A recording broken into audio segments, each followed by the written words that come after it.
Okay, let's continue with modeling our structure. We left off with a basic polyplane and a few fold sections in the last lesson. Let's first name this in the outliner.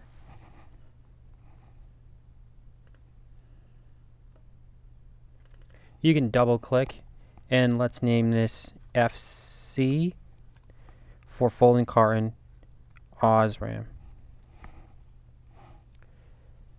Okay, that looks good. And let's also delete our history. We no longer need that. You can go to Edit, Delete All by Type, and delete the history.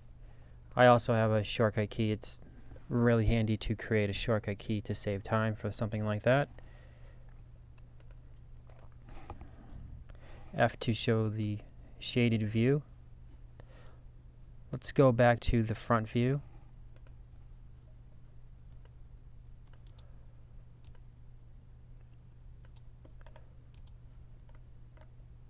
And in the front view, we are going to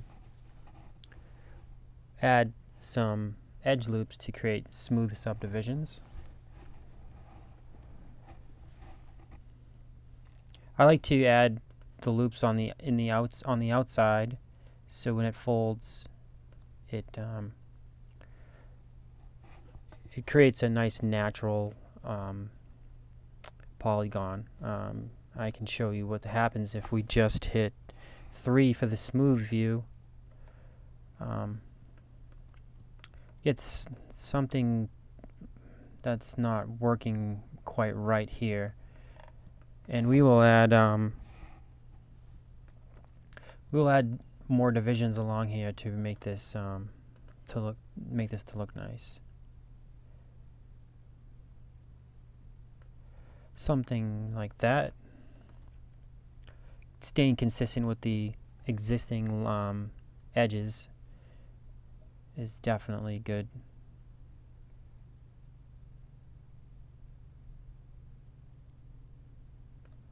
One there. That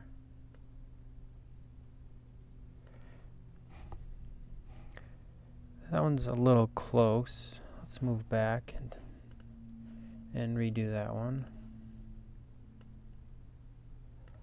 Something like that. We need one here.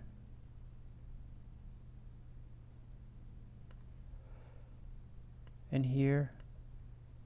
And here.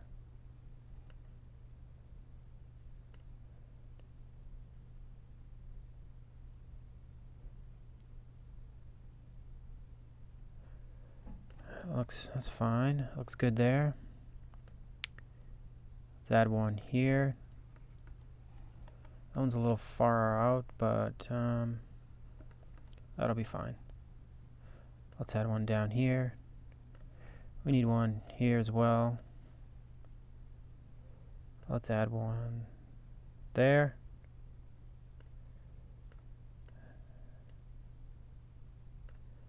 And one there.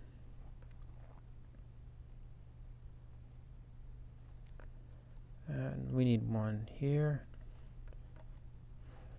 This one's still a little close. We can double click to select all the edges, and let's move that down just a little bit. Let's move this one to stay consistent.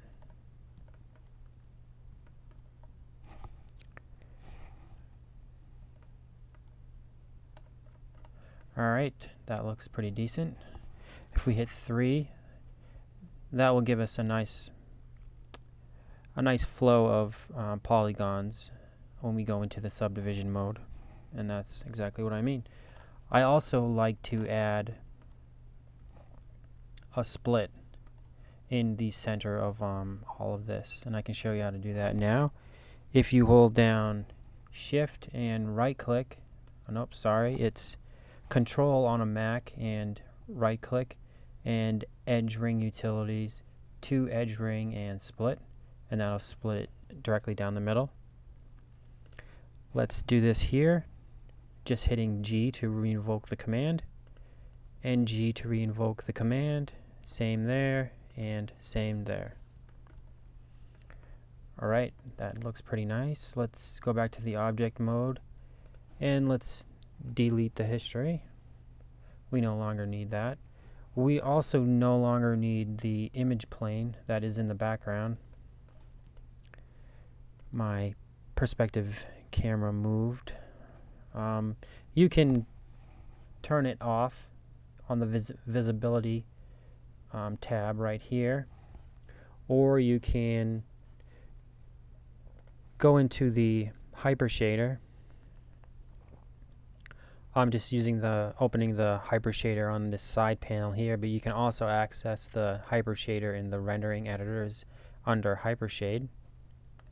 And you will find the image plane under utilities, and you can remove that. We no longer need that. And back to the perspective view. You can add wireframe to your shaded view just to see the wireframes. And I don't think we need the grid for this panel as well. We can add the wireframe to that one as well. Okay, let's move into the front panel and start to create our planar mapping. So we're going to planar map this to create UVs, and the UVs will be used to set our texture that we are going to import. So let's create a planar map, and let's open the planar map settings, and let's reset these. Okay, we are in the front view, so let's use the camera selection and apply. Oh, I need to select the object first and hit apply. Okay, that looks pretty good.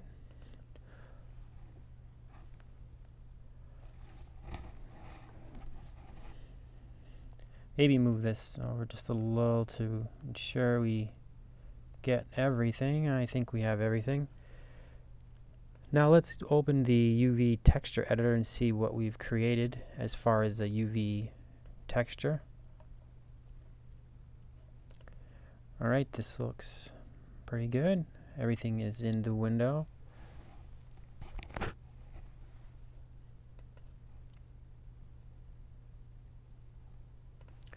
Okay, let's add a simple shader to this. Go into the object, and we're going to create a simple shader to add our texture on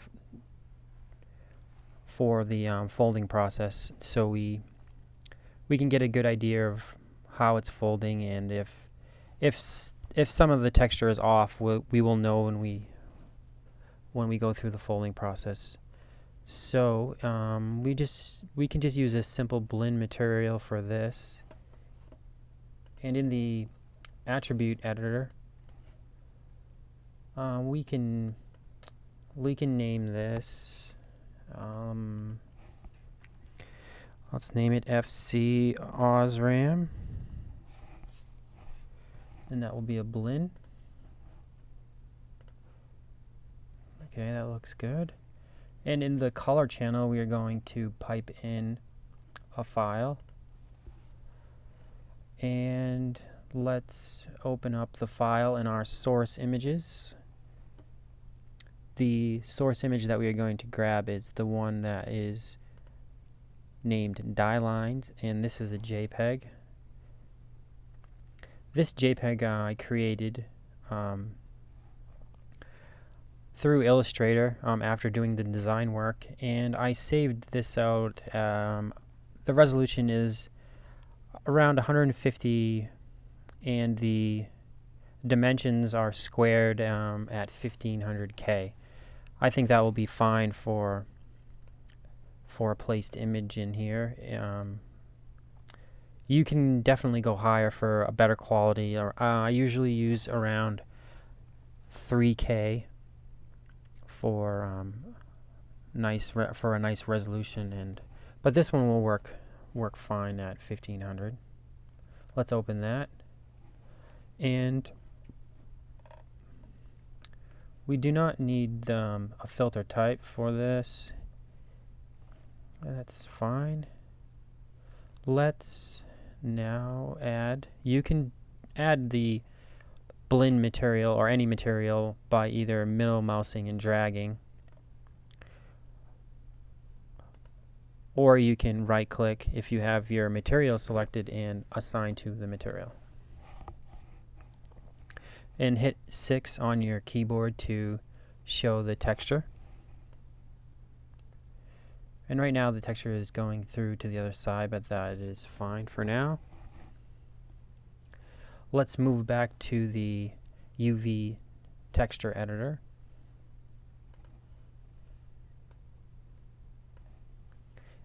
And let's adjust some of these UVs.